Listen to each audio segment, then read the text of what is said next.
예배 제가 기도하고 시작하겠습니다. 사랑의 아버지 하나님 감사합니다. 우리가 주님을 알기 전에, 우리가 주님을 사랑하기 전에 우리를 먼저 사랑하신 그 예수님의 사랑을 우리가 기억합니다. 주님, 이 시간 이 예배가 우리를 먼저 사랑하신 그 주님의 크신 사랑을 기억하고 또 그 크신 사랑 가운데 나아가는 시간 될 수 있게 도와주세요. 감사드렸고 예수님의 이름으로 기도드립니다. 아멘. 주 예수 내가 알기 전 찬양하겠습니다.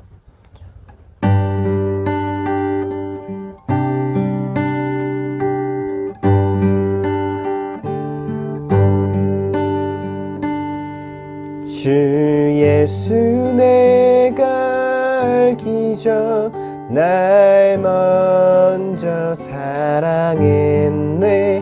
그 크신 사랑 나타나 내 영혼 거듭났네.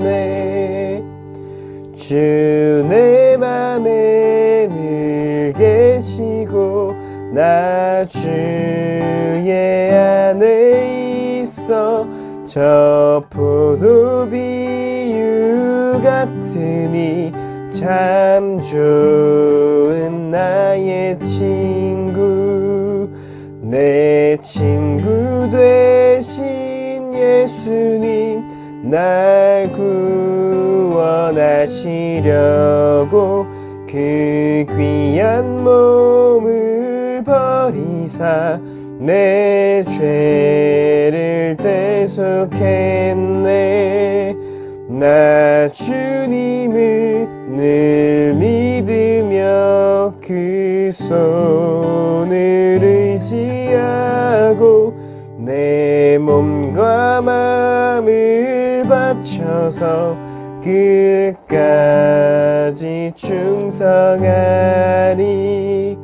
내 진실하신 친구여 큰 은혜 내려주사 날 항상 보호하시고 내 방패 되옵소서. 그 풍성한 참 사랑을 능히 끊을 소냐. 날 구원하신 예수는 참 좋은 나의 친구. 이 시간 잠깐 같이 함께 기도했으면 좋겠습니다. 우리가 주님을 사랑하기 전부터, 우리가 주님을 알기 전부터 주님께서 우리를 사랑하셨다는 사실이 우리에게는 은혜의 고백이 됩니다. 우리가 아직 죄인 되었을 때, 우리가 주님을 알지 못하였을 때 우리를 먼저 사랑하셨듯이 우리도 그 사랑을 닮아서 우리를 필요로 하는 곳에서 우리 이웃들을 먼저 사랑할 수 있는 자들 될 수 있게 도와주세요. 사랑을 우리 가운데 채워주시옵시고 주님, 우리를 필요로 하는 곳 가운데 우리를 불러주세요. 주님, 그렇게 이 시간 잠깐 함께 같이 기도했으면 좋겠습니다. 기도드리겠습니다. 사랑의 아버지 하나님 감사합니다. 주님, 우리가 주를 먼저 사랑한 게 아니고 주님께서 우리를 먼저 사랑하셨음을 고백합니다. 우리가 그 사랑 가운데 주님, 그 사랑받은 자들로서 살아갈 수 있게 도와주세요. 그 사랑 가운데 은혜 입은 자들로서 살아갈 수 있게 도와주세요. 주님, 주님께서 우리를 먼저 사랑하셨듯이 우리도 우리 이웃을 먼저 사랑할 수 있게 도와주세요.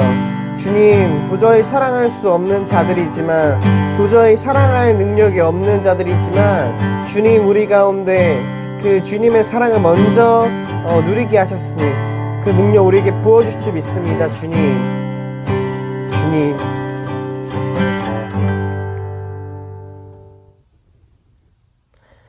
사랑의 아버지 하나님 감사합니다. 오늘도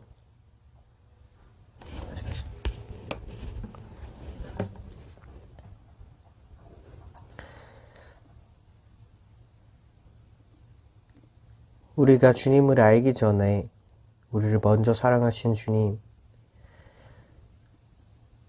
우리의 어떠한 행위나 우리가 가진 어떤 것 때문이 아니라 그저 우리 존재만으로 우리를 사랑하시고 자신의 몸을 내어주시고 우리 친구가 되신 그 주님을 우리가 기억합니다. 주님, 우리가 받은 그 사랑을 기억하며 우리 주변에 있는 이들, 우리를 필요로 하는 이들이 친구가 되게 해주시고 주님이 아무것도 따지지 않고 우리를 먼저 사랑하셨듯이 우리도 먼저 사랑할 수 있는 자들, 어떤 이유가 있어서 또 어떤 가진 게 있어서가 아니라 따지지 않고 먼저 사랑할 수 있는 자들 될 수 있게 도와주세요. 감사드렸고 예수님의 이름으로 기도드립니다. 아멘. 이 시간 사도신경으로 우리 신앙을 고백하겠습니다. 나는 전능하신 아버지 하나님, 천지의 창조주를 믿습니다. 나는 그의 유일하신 아들, 우리 주 예수 그리스도를 믿습니다. 그는 성령으로 잉태되어 동정녀 마리아에게서 나시고 본디오 빌라도에게 고난을 받아 십자가에 못 박혀 죽으시고 장사된 지 사흘 만에 죽은 자 가운데서 다시 살아나셨으며 하늘에 오르시어 전능하신 아버지 하나님 우편에 앉아 계시다가 거기로부터 살아있는 자와 죽은 자를 심판하러 오십니다. 나는 성령을 믿으며 거룩한 공교회와 성도의 교제와 죄를 용서받는 것과 몸의 부활과 영생을 믿습니다. 함께 기도하시겠습니다. 하나님 아버지 은혜를 감사합니다. 이제 3일절이 되었습니다. 저희들이 1919년 많은 우리 동포들이 전국 방방곡곡에서 대한독립 만세를 부르며 이제 독립을 외쳤던 날입니다. 그때 아버지 일본의 군경 총칼에 쓰러져가며 이 대한독립 만세를 외쳤던 우리 조상들을 오늘 다시 되새기며 우리가 정말 그러한 조상들이 피땀 흘려 세운 이 나라 이 땅을 우리가 더 바로 세울 수 있도록 하나님 인도하여 주시옵소서. 특별히 아버지 많은 기독교인들이 목숨을 바치고 또 많은 교인들이 아버지 순교당하면서 자유독립, 대한독립 만세를 외쳤습니다. 오늘 아버지 하나님 이 상황을 바라볼 때에 이제 다수당이 교회 폐쇄법까지 발의하는 이런 지경에 와 있습니다. 하나님 아버지 이 나라의 민족을 불쌍히 여겨주시고 특별히 위정자들을 불쌍히 여겨주시고 그들이 하나님을 두려워하며 아버지의 세상을 두려워하는 그런 사람들 될 수 있도록 하나님 인도하여 주시옵소서. 우리 60, 70, 80년대 어려움이 있어도 우리가 믿음 가지고 이 나라의 땅을 피땀 흘려 일고 왔는데 이제 우리가 게을러지고 신앙도 다 버리고 세상 풍속 따라 사는 이런 신세가 되었습니다. 하나님 아버지 저희들을 불쌍히 여겨주시옵시고 다시 한번 우리가 회복의 그런 부흥의 물결이 일어나게 하여 주시옵소서. 오늘도 신령과 진정으로 예배게 하시며 말씀으로 은혜 받아 세상 가운데 승리하는 저희들 되게 하여 주시옵소서. 감사드리며 예수님 이름으로 기도했습니다. 아멘. 안녕하세요. 백목사의 크리스찬 독서교실. 이번 시간은 11조의 비밀을 한 최고의 부자 록펠러에 대해서 소개합니다. 책은 이대웅저 미래사에서 출간된 책입니다. 먼저 록펠러에 대해서 알아보도록 하겠습니다. 존 데이비슨 록펠러는 미국의 사업가이며 대부호입니다. 1870년 스탠다드 오일을 창립하여 석유 사업으로 많은 재산을 모아 역대 세계 최고의 부자로 손꼽히는 인물입니다. 2010년 현재 세계 최대 석유 기업인 엑슨모빌도 그가 세운 스탠다드 오일에 그 기원을 두고 있습니다. 1853년 가족을 따라 오하이오주로 이주했습니다. 넉넉하지 못한 집안 형편으로 고등교육을 받지 못했고 16세 때 클레블랜드에서 농산물 중개 상점에서 근무하다가 곧 자신의 중개 사업을 시작했습니다. 1859년 펜실베니아에서 석유 광맥이 발견되자 1862년 석유 정접에 손을 대었습니다. 1870년 스탠다드 오일 회사를 설립하고 뛰어난 경영수단으로 얼마 안 되어 미국 최대의 정유회사가 되었습니다. 스탠다드 오일 트러스트를 조직하여 석유업의 독점적 지배를 확립하였으나 반트러스트법 위반으로 인정되어 1899년 트러스트를 해산하였습니다. 이어서 뉴저지 스탠다드 석유회사를 설립하였으나 1911년 미국 대법원에 의해 해산을 명령받아 은퇴하였습니다. 그는 은퇴를 했지만 회사의 지분은 대부분 그가 소유했습니다. 여기는 뉴욕에 있는 록펠러 센터의 모습입니다. 그 후 자선사업에 몰두하여 시카고 대학교를 설립하고 록펠러 재단을 세워서 병원, 의학연구소, 교회, 학교 등의 문화사업에 전념하다가 1937년 97세로 사망하였습니다. 그는 1년 4년을 남겼는데 이들 존 D 록펠러 2세가 사업을 계승하였으며 부통령을 지낸 넬슨 록펠러 등 그의 많은 후손들이 정계의 재계에서 활동하며 미국의 유명한 록펠러 가문을 형성했습니다. 왼쪽에 보면 록펠러의 노년의 사진인데요. 미국은 스티브 잡스부터 록펠러까지 왜 그들은 성공한 사업가를 가르칠까?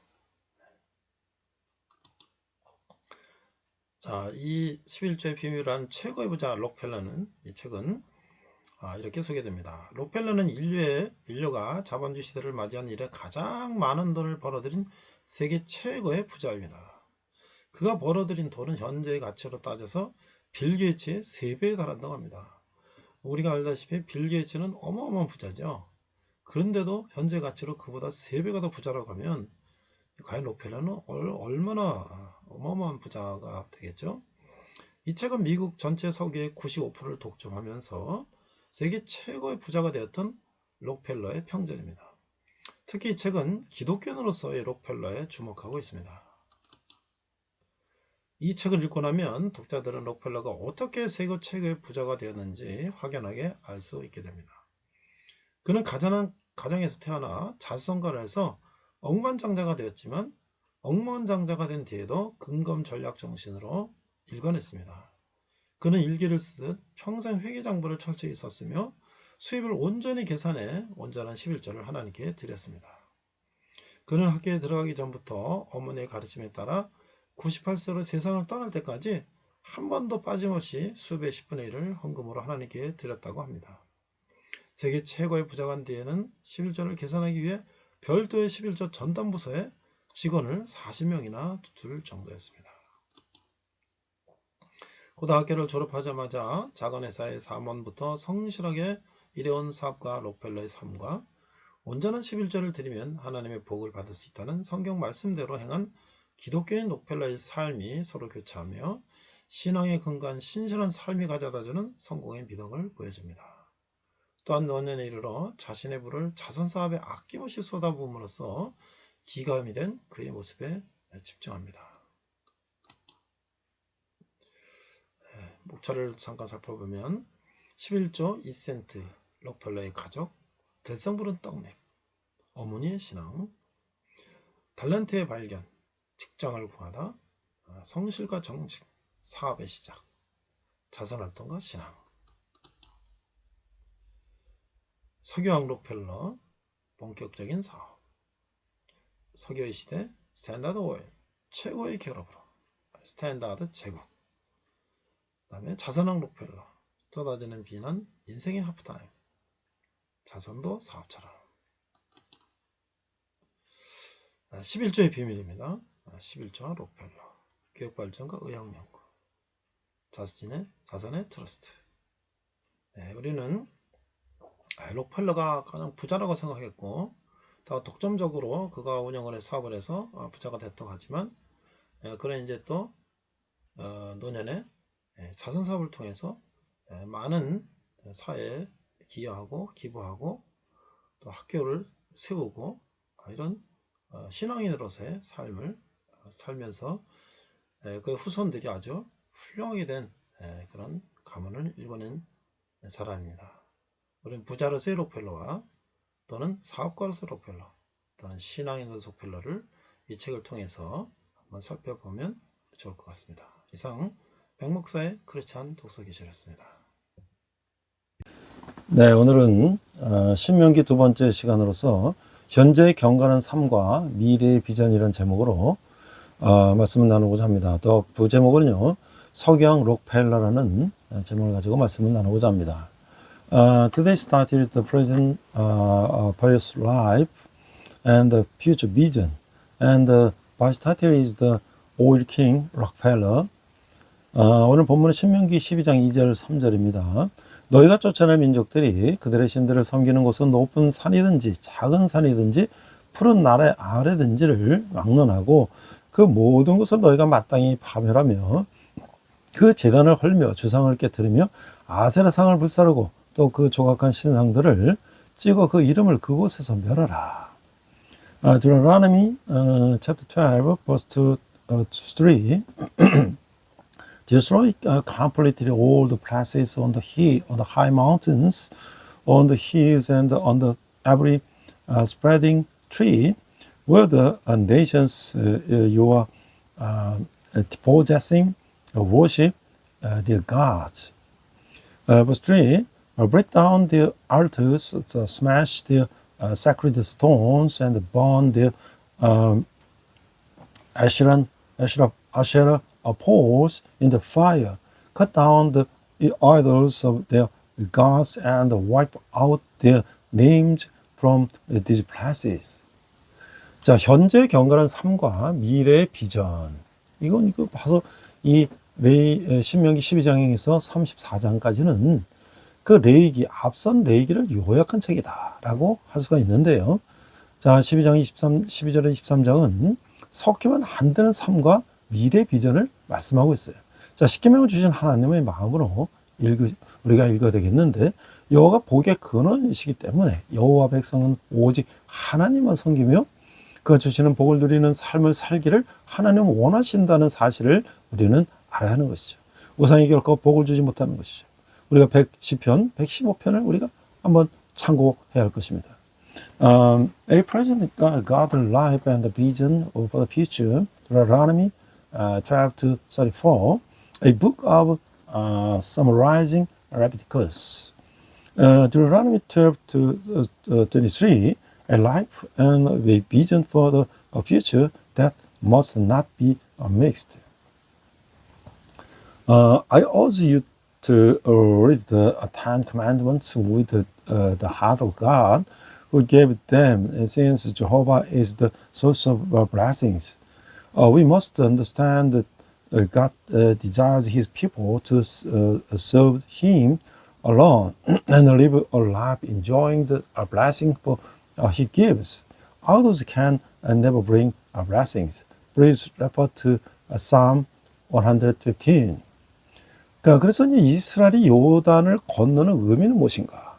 그러니까 히브리에서 건너다를 나타내는 동사 아바르는 그 움직임을 나타내는 말인데, 이 움직임의 의미 중 하나는 구체적인 두 장소 간의 이동을 말하는 것이죠. 한 곳에서 다른 곳으로 이동하는 것. 이것을 이제 모세가 모압 평지에서 이스라엘을 모아놓고 신명기 11장 31절에 보면 너희가 요단을 건너 아바르 너희 하나님 여호와께서 너희에게 주시는 땅에 들어가서 어디로 하나니 반드시 그것을 얻어가 거기 거할지라고 이 말할 때 쓰였어요. 그 출애굽한 이스라엘이 약속의 땅에 들어가기 위해서 요단을 건너가게 될 것을 말한 것인데, 또 이 단어는 장소 이동뿐 아니라 차원을 달리한다는 형상학적인 의미를 갖고 있다는 거예요. The meaning of Israel crossing the Jordan, the verb abar, meaning to cross, in Hebrew is a word indicating movements. One a meaning of movement is movement between the two specific places. This is what Moses said when he gathered Israel on the plains of Moab. Deuteronomy 11:31, you are about to cross the Jordan to enter and take possession of the land the Lord your God is giving you, when you have taken it over and are living there. This refers to Israelite crossing of Jordan River after the Exodus to enter the promised land. Furthermore, this word carries a metaphysical meaning, not only of moving from place to place, but also changing dimensions.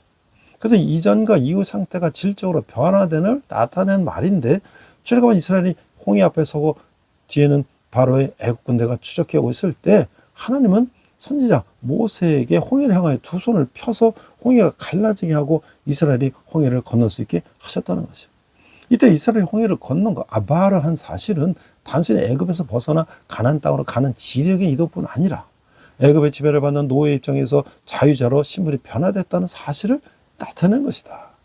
모세는 가나안 땅에 관한 언약을 성취할 때 이스라엘이 어떻게 장애물이나 장벽을 극복해야 하는가를 보여주기 위해서 종종 이 표현을 사용하여 장애를 극복하면, 건너기만 하면, 아바르 하면 차원이 다른 세계가 존재하게 된다는 것을 나타냈어요.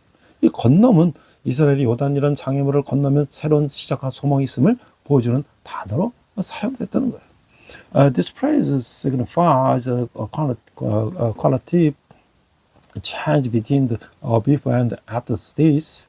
When the Israelites, having left Egypt, stood before the Red Sea, with Pharaoh's Egyptian army pursuing them, God instructed the prophet Moses to extend his hand towards the Red Sea, parting it and allowing the Israelites to cross.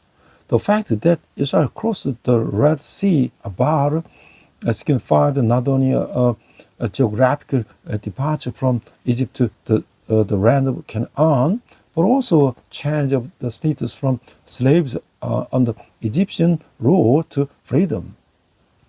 Moses often used the expression to illustrate how Israel would have to overcome obstacles or barriers in fulfilling the covenant regarding that the land of Canaan. He implied that overcoming obstacles by simply crossing over a bar would bring about a new dimension. Passing over was used to indicate that Israel would find a new beginning and hope once they crossed the Jordan River, a barrier of great difficulty. 자, 그래서 우리가 극복해야 할 인간관계가 있다는 거예요. 하나님이 이스라엘이 가나안에 들어간 후에 신앙이 변질되지 않도록 하기 위해 우상숭배에 대해서 철저히 경고하셨어요. 이스라엘은 일상생활에서 겪을 수 있는 우상숭배의 4가지 통로를 주의했어요. 첫 번째는 자기 자신을 주의했다. 지적인 호기심으로 가나안의 신들을 탄 것은 안 되고, 스스로 삼가서 오직 하나님의 율법을 연구하고 그분만 친근히 해야 했다는 것이죠. 둘째, 선지자나 꿈꾸는 자를 주의했어요. 거짓 선지자가 이적과 기사를 보이며 우상 숭배를 종용하더라도 미혹돼서는 안 된다는 거예요. 이를 통해 하나님은 마음을 다하고 성품을 다하여 하나님은 사랑하는지 시험하신다는 거죠. 셋째는 가족이나 친구를 주의했어요. 그 피를 나는 형제나 자녀, 사랑하는 아내나 생명을 함께하고 이런 친구로 인한 유혹은 뿌리치기 힘들다는 것이죠. 그러나 신뢰나 애정, 끊을 수 없는 인간관계 때문에 믿음을 버리지 않도록 주의한다는 거예요. 잘못된 신앙에 빠지게 하는 유혹자는 의외로 가까운 곳에 있을 수 있다는 것을 우리는 기억해야 한다는 것이죠. 근데 어떤 잡녀, 즉 불경건한 사람들을 주의해야 한다는 거예요. 어떤 잡녀가 일어나서 성읍 거민에게 우상을 섬기자고 유혹하여 성읍 전체를 우상 숭배로 이끄는 경우 그 성읍을 완전히 파괴해버려야 했다는 것이죠. 우리는 이 세상에서 많은 인간관계를 형성하며 살아가는 것이죠. 당신은 하나님 중심의 영적인 인간관계가 많은가? 아니면 세상의 인간관계가 많은가? 때로는 믿음을 지키는 결단하기에 급거할 인간관계에 있음을 우리는 기억해야 된다는 것이죠. A human relationship to overcome after Israel entered Canaan, God gave them true warning against idolatry to prevent their faith from being corrupted. Israel was to be aware of four potential avenue of idolatry in the daily lives. The first, they were to be aware of themselves. They were not to explore the Canaanite goods out of the intellectual curiosity, but were to take heed to themselves, study the law of God, and be intimate with Him alone. Second, we were to be wary of prophets and dreamers. even if false prophets show the signs and wonders and encourage idolatry, we must not be deceived. Through this, God tests us to see if we love Him with all our heart and soul. The third, we ought to be worried about family and friends. Temptation from the brothers and the sisters, beloved wives, or lifelong friends are difficult to resist. However, we must be careful not to abandon our faith because of trust, affection, or unbreakable relationships. We must remember that the temper who leads us into false faith can be surprisingly close to us. First, we had to be worried about a certain ungodly people. Of those who were ungodly, if an ungodly person were to arise and tempt the city's inhabitants to worship idols, leading the entire city to adultery, that city was to be completely destroyed. We live in this world, forming many relationships. Do you have many spiritual God-centered relationships, or do you have many worldly ones? We must remember that there are times when we must overcome relationships to make a decision to keep our faith. 자, 그리고 왜 무당을 쳐 죽여야 됐을까? 무당을 쳐 죽이는 것은, 강조하는 것은 바로 이방 종교인 바알 종교가 무당 종교의 성격을 띠고 있기 때문이라는 것이죠. 우리가 성경이 있는데 굉장히 중요한 관점이에요.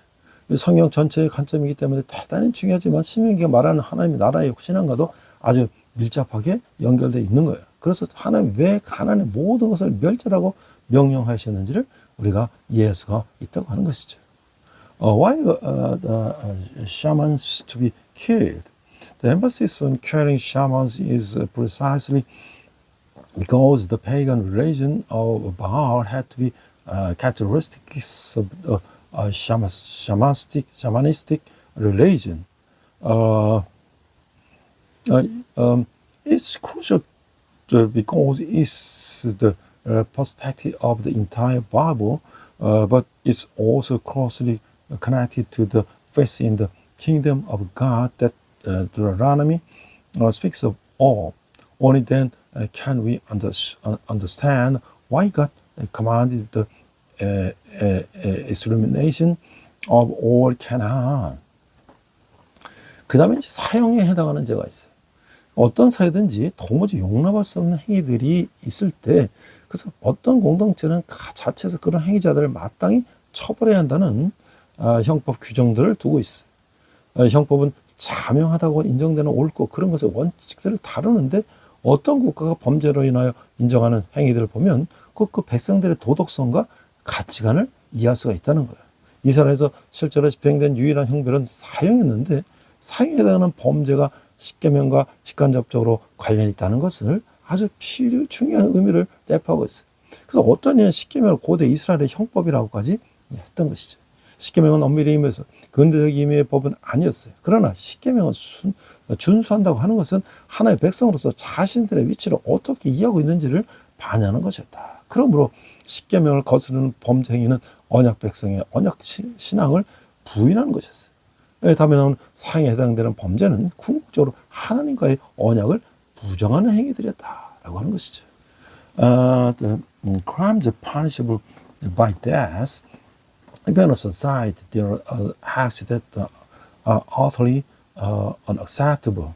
Therefore, some communities have established criminal laws that mandate the punishment of such perpetrator. Criminal law deals with the principles of right and wrong that are recognized as self-evident. By examining the act of the nation recognizes as criminals, we can gain insight into each people's morality and values. The death the penalty was the only punishment actually carried out in Israel, and the fact that capital crimes are directly or indirectly related to the Ten Commandments holds significance.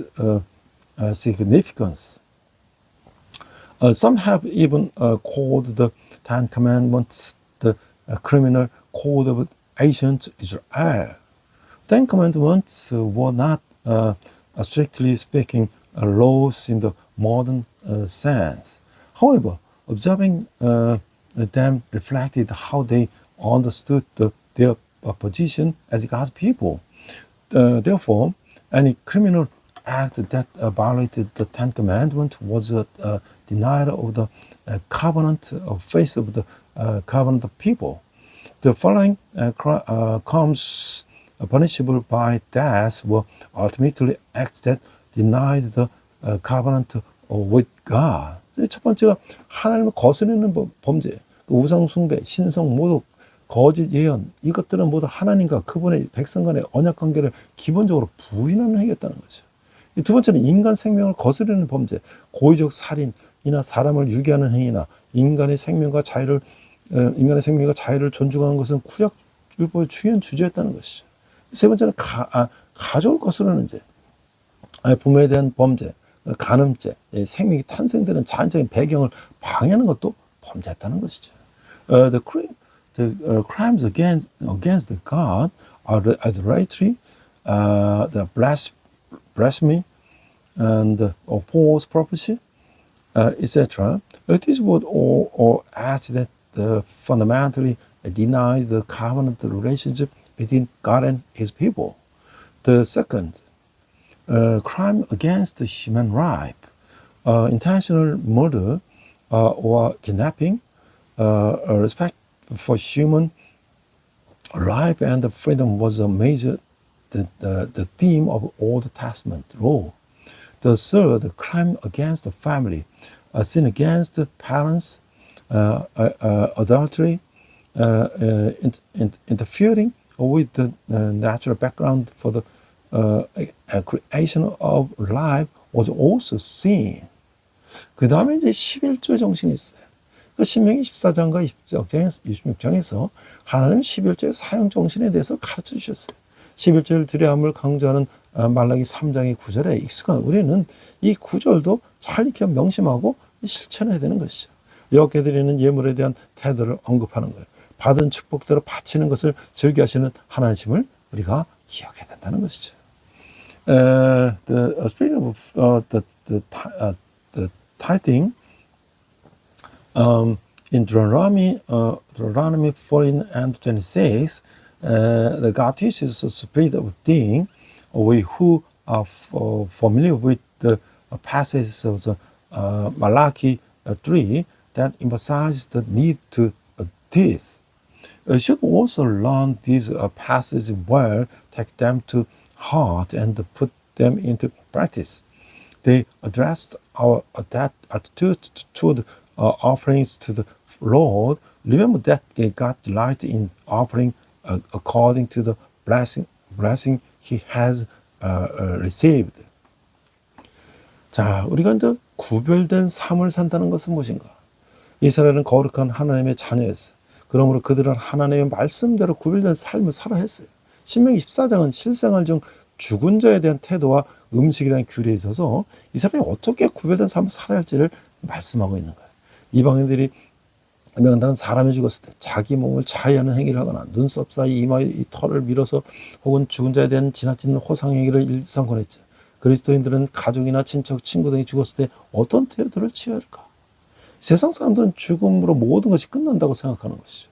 하지만 그리스도인들에게 있어서 죽음은 이 세상 나그네의 삶을 끝내고 영원히 하나님 나라에서 복된 삶을 시작하는 것이다. 그러므로 가족이나 친구를 이런 경우 슬픔에 젖어 애통할 수 있지만 일시적인 이별을 기억하고 천국에서 만날 날을 기대하며 더욱더 거룩한 삶을 살아야 한다는 거예요.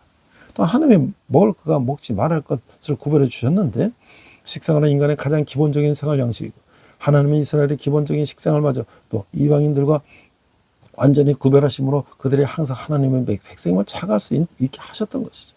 의학적으로도 하나님 먹지 말라고 명하시고서 건강에 좋지 않다는 사실이 증명되고 있다는 거예요.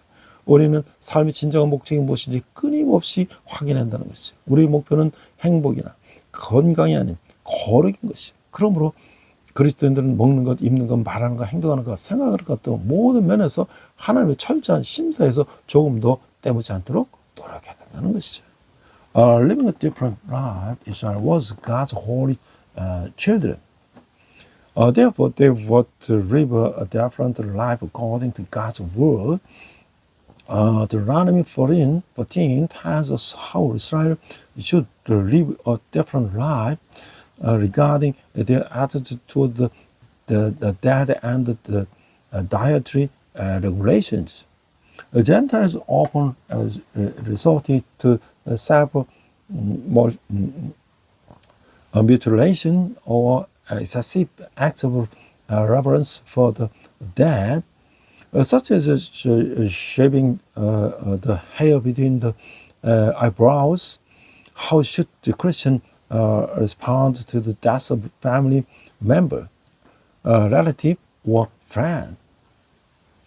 People in the world believe that death is the end of everything. However, for Christians, death marks an end of this orderly life is the beginning of a blessed life in the eternal kingdom of God. Therefore, while we may grieve and mourn the loss of family or friends, we must remember that this is a temporary separation and live a more holy life, anticipating the day we will meet again in heaven.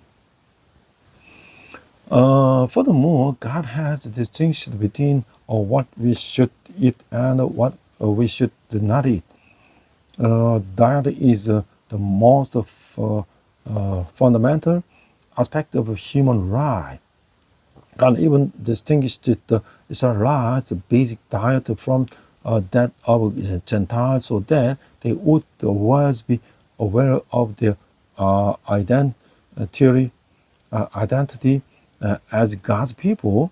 Medical evidence has proven that what God forbade is bad for our health.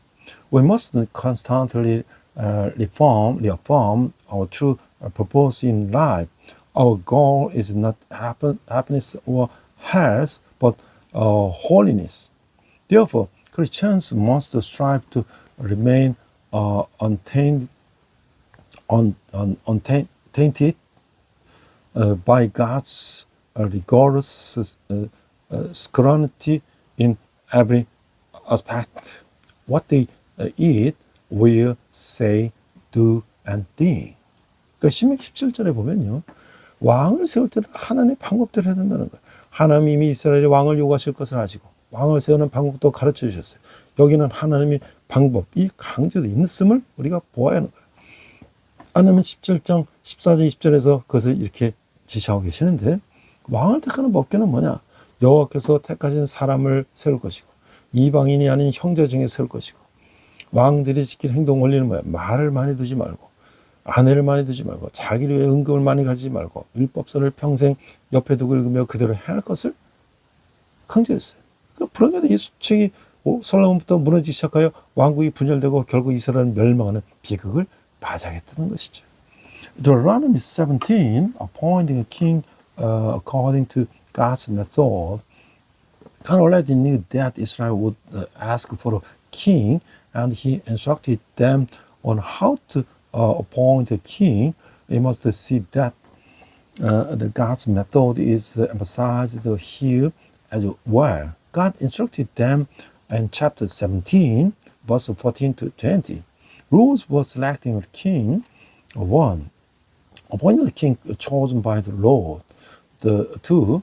Appoint a king from among the brothers, not from foreigners. The principle of the conduct for kings. 1. Do not own too many horses. 2.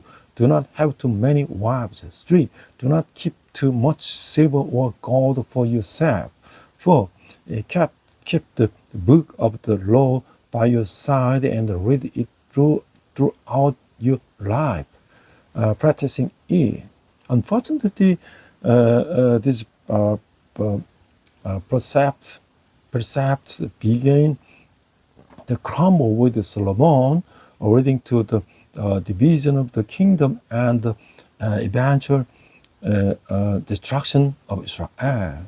그럼 모세가 언급한 왕의 자격 규정은 그 신약교회 리더십에서 적용이 되는 거예요. 그 왕, 지도자는 하나님의 임명하신다. 그 성령이 충만한 자를 택하라. 그 지도자는 반드시 하나님의 백성에 속한 자여야 한다. 신자 중에 뽑아라. 그 지도자는 반드시 믿음으로 해야 한다. 믿음이 충만한 사람, 그 지도자는 충실한 사람이어야 한다. 그 하나의 남편이 된다. 이 등이 디모데전서에 있다는 거죠.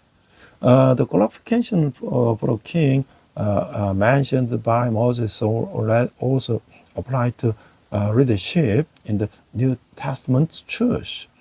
A leader is appointed by God and acts choose bear forth with the Holy Spirit. Acts 6:3.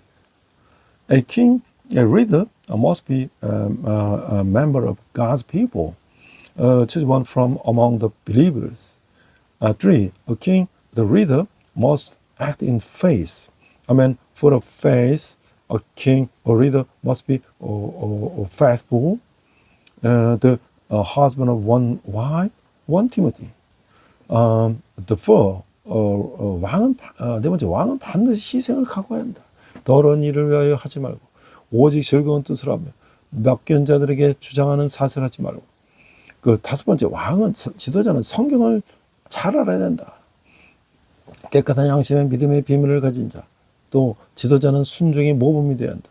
그 양무리의 본이 되어야 한다.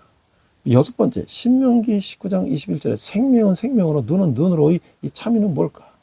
그것은 보상의 대상을 말하는 것이 아니라 그 보상의 공정성을 말하는 것이죠. 그 눈 하나의 눈 하나를 직접 없애는 것이 아니라 그 눈 하나의 가치에 해당하는 보상이 둘 또는 그 이상의 가치를 보상하는 것이 아니라고 하는 것이죠.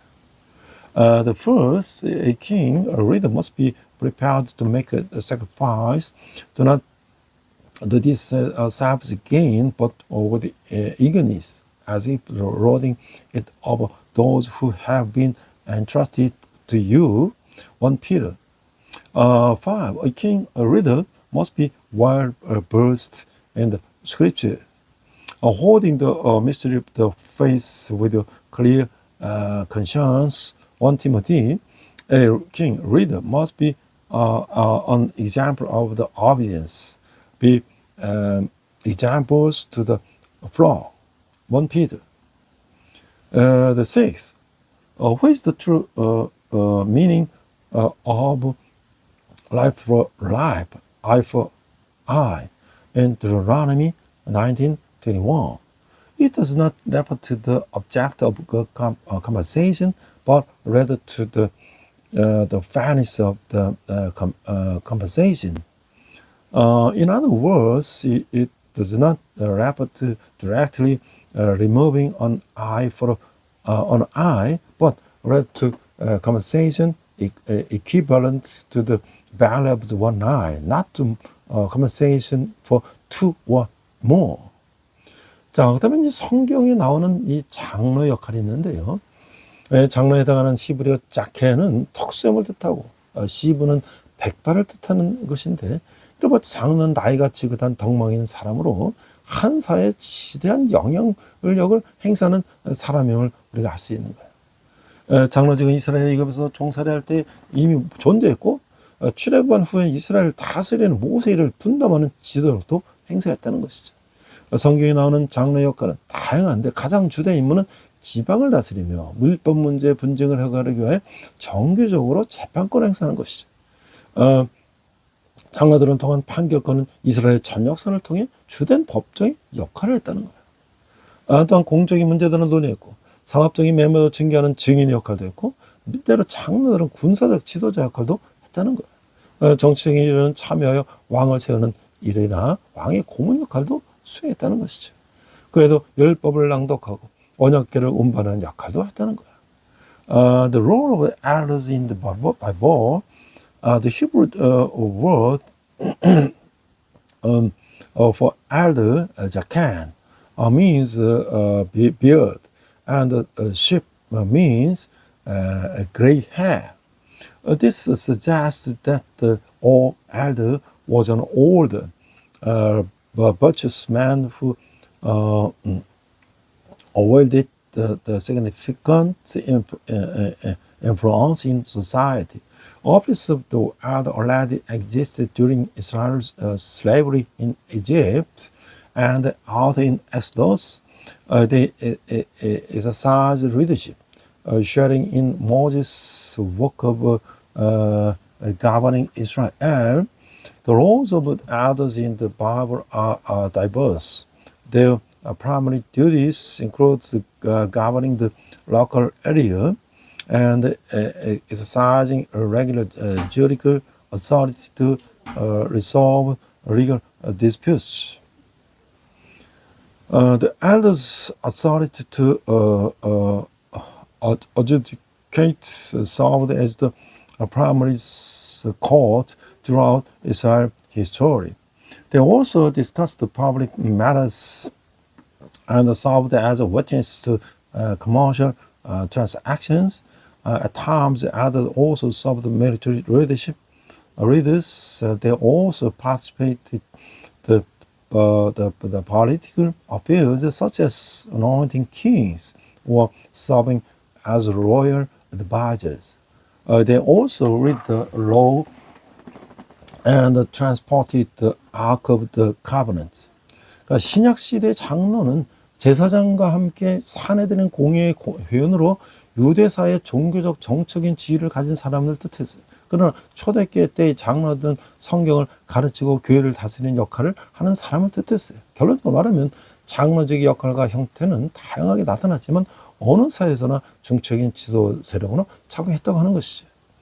In the New Testament, the elder along with the priest was a member of the Sanhedrin, holding religious and political positions in Jewish society. However, in the early church, an elder referred to someone who taught the Bible and governed the church.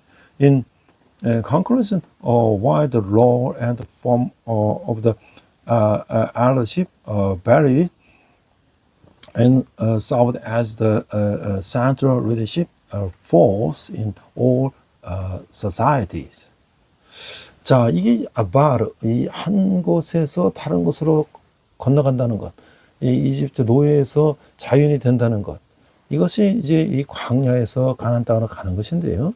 인생에도 우리가 과거에서 현재로 바뀌는 것을 볼 수가 있는데, 그래서 제가 주목한 사람은 록펠러라는 사람이에요.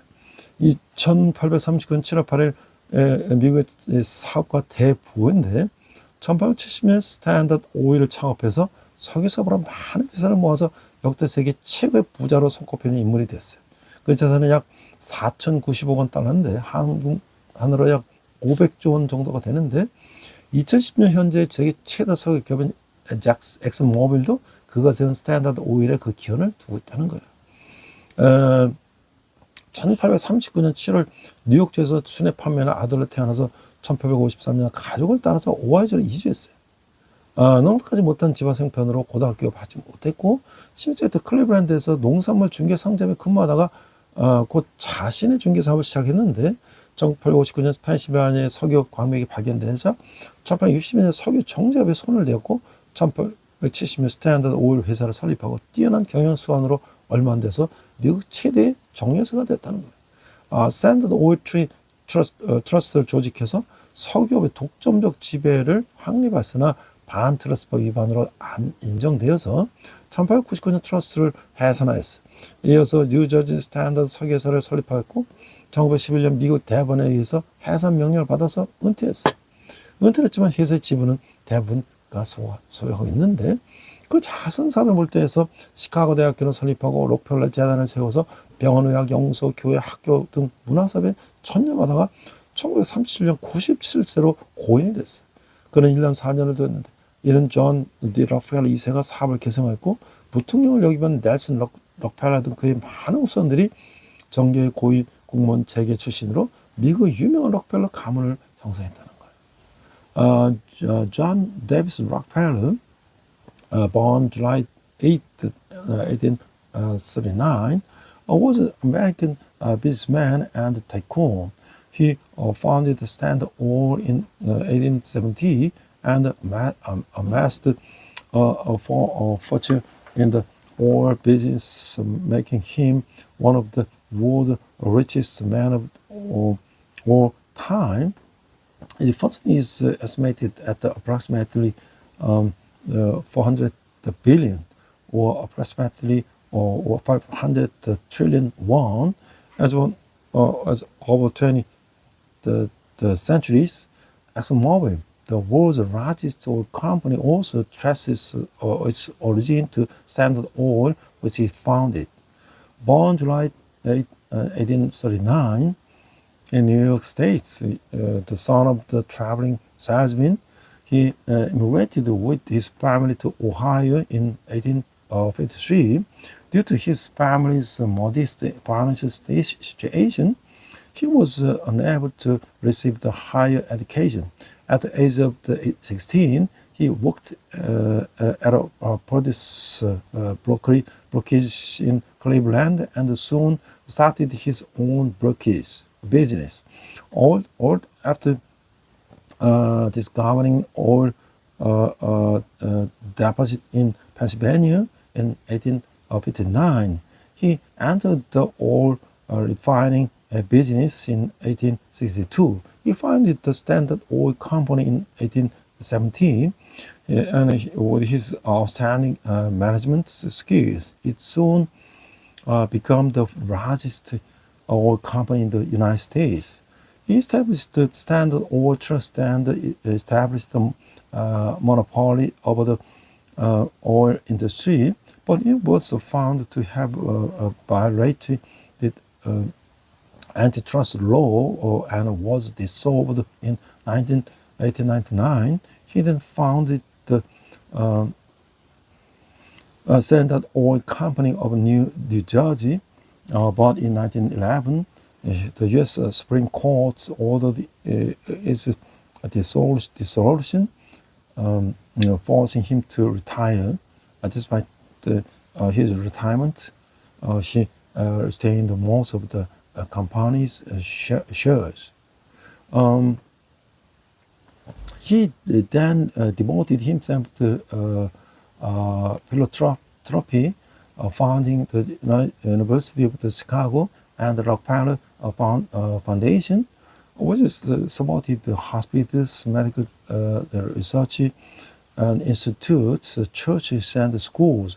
He died in 1937 at the age of 97. He was survived by one son,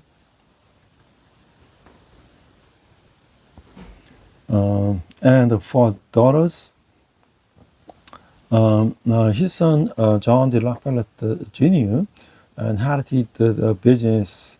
Many of the descendants, including a former Vice President Nelson Rockefeller, have gone on to hold positions in politics, government, and business, forming the renowned Rockefeller family.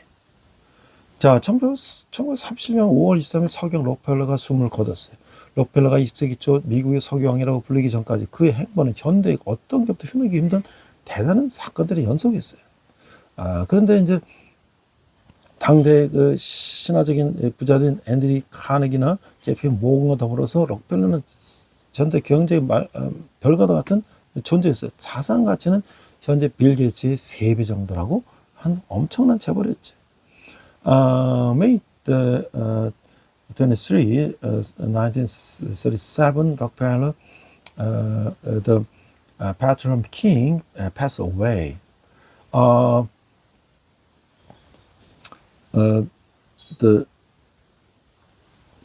Along with the legendary, the wise man of his time, Andrew Carnegie and J.P. Morgan, Rockefeller's name is the star and the modern business readers. It's not was said to be 3 times of the Bill Gates. He is also a philanthropist who has made an enormous donation. There are many conglomerates chairman in our country who followed his management style and flagrity. 자, 그 이제 그는 엄청난 이제 부를 축적했는데 그 처음에는 주급 4달러 이제 이렇게 시작했고 그렇지만 아주 어려운 환경에 자랐어요. He started out for $4 a week. 그리고 이 시대 최고의 범죄라는 비판이 있었지만 그는 자선단체를 설립했어요. 20세기 초 거금 10만 달러 기부금을 낸 록펠러에게 한 목사가 록펠러 이 돈을 더러운 돈이라고 설교했어요. 그 더러운 돈이 그 사이 유행어가 되어버렸어요. 록펠러는 그 기부금을 내던 시점만 해도 이 시대 최고의 범죄라는 비판을 들어왔는데 그 비판에는 그 석유서 스탠다드의 그 성장 배경이 독점적이었다는 거죠. 그런데 이제 록펠러는 이런 엄청난 불을 사회 반드시 화내면서 돈이 눈덩이처럼 불어나 어쩌면 그 눈덩이 록펠러가 깔려 죽어버릴 수도 있다는 것을 느꼈고 이때 프레드릭 게이츠 목사가 해성처럼 나타나 그 재산을 자선 사업에 유용하게 쓸 수 있도록 도와줬다는 거죠.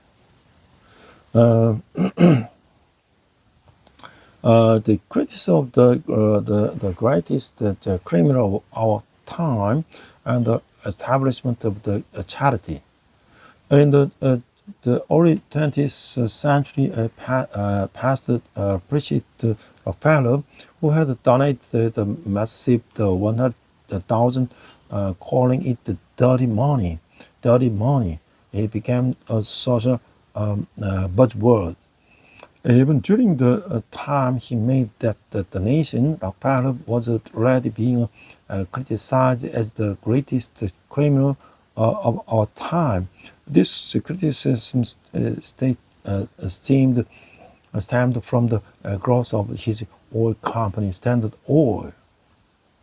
Pastor Gates established the charity name after Rockefeller, and through his work on American First Medical Research Institute, the Rockefeller Institute for Medical Research, and the educational initiatives, he resurrected the Rockefeller as a tarnished image of the benevolent philanthropist.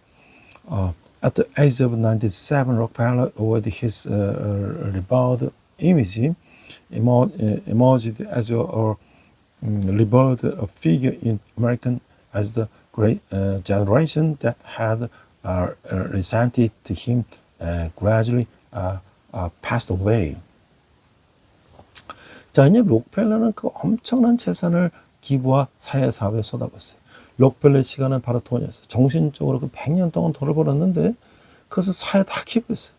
록펠러는 이제 97세로 세상의 눈을 감을 때 부에 관한 개인이 보일 수 있는 최고의 정점을 보여줬던 것이죠. 그래서 이 장엄한 날, 전 세계 스탠다드 오일 계열사의 5분간 일선을 놓고 20세기에 누구보다 활활 타올랐던 석영을 추모했어요. 죽기 전에 얼마 그는 간신히 입술에 새어놓은 힘든 목소리로 스탠다드 오일에게 축복을 우리 모두에게로 알았어요.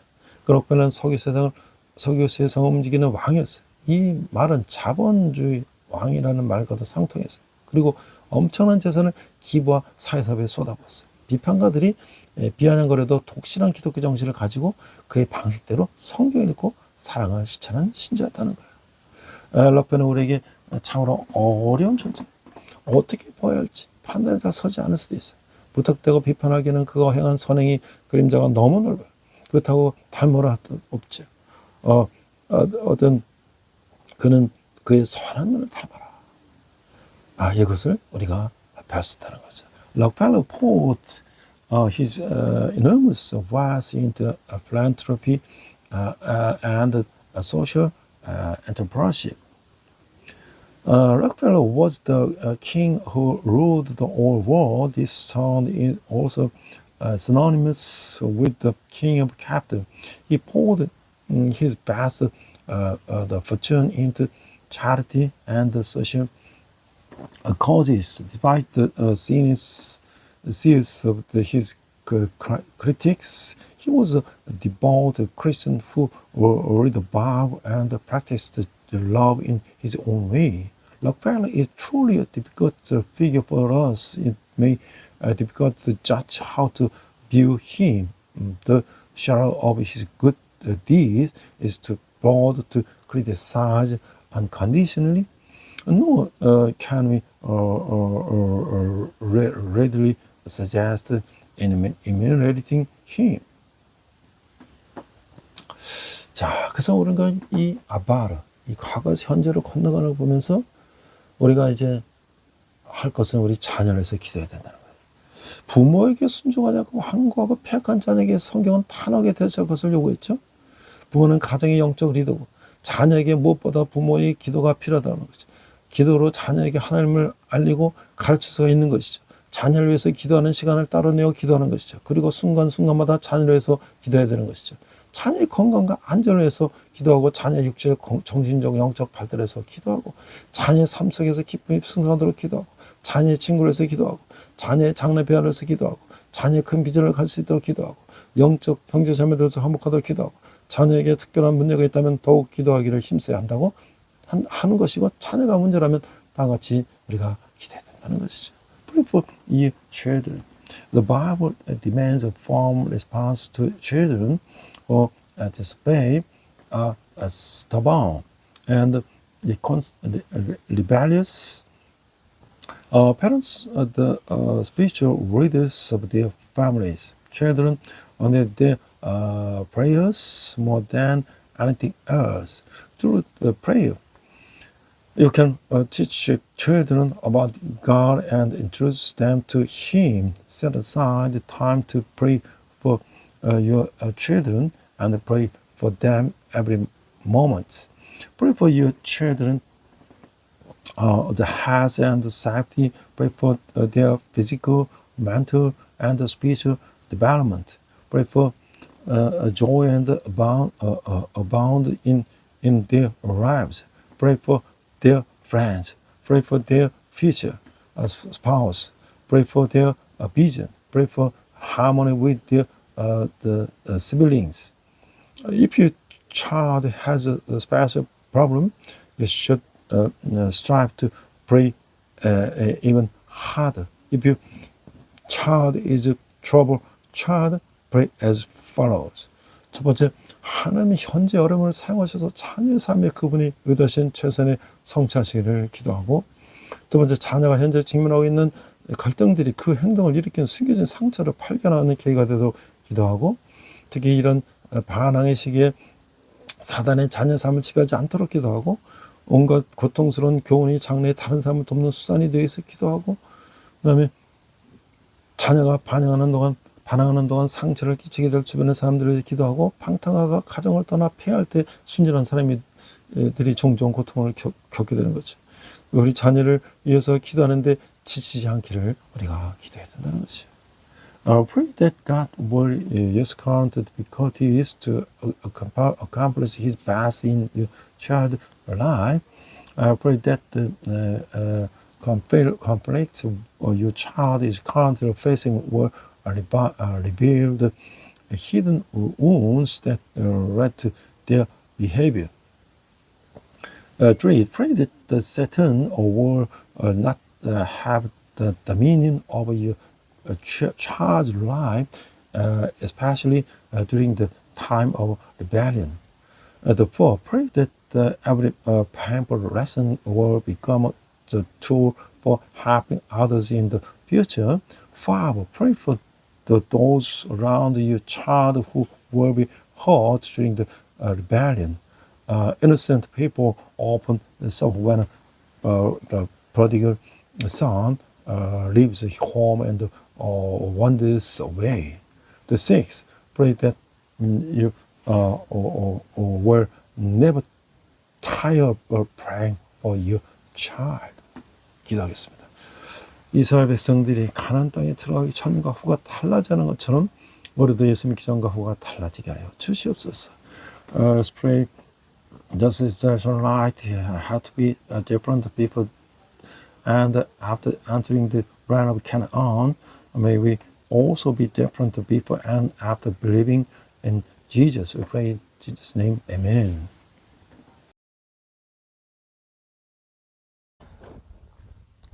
시간 헌금 찬양 하시겠습니다.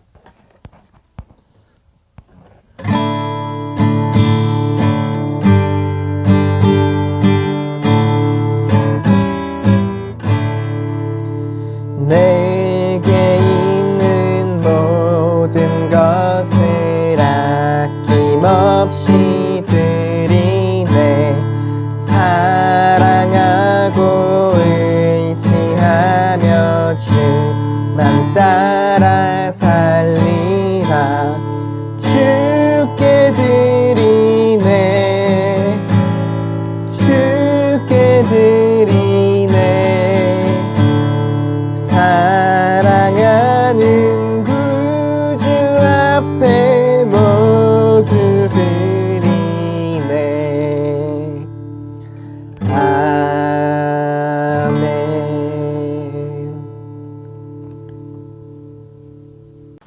네, 봄이 다가왔습니다. 3일절이 되었습니다.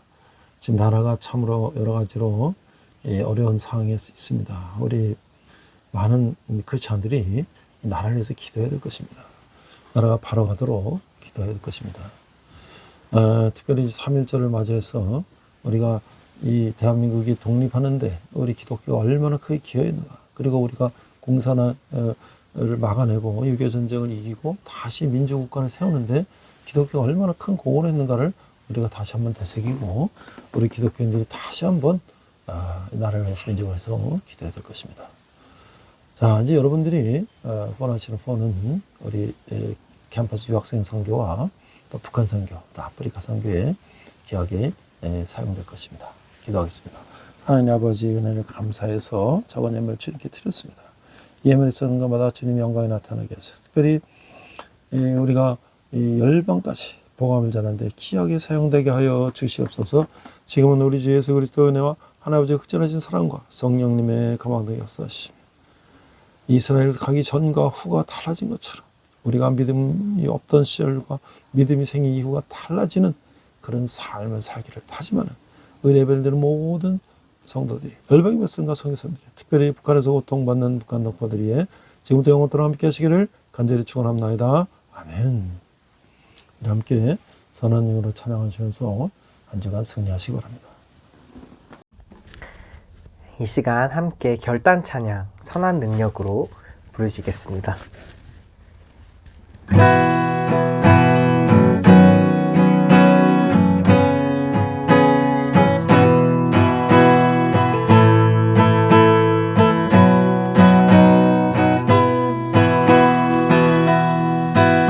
그 선한 힘에 고요히 감싸여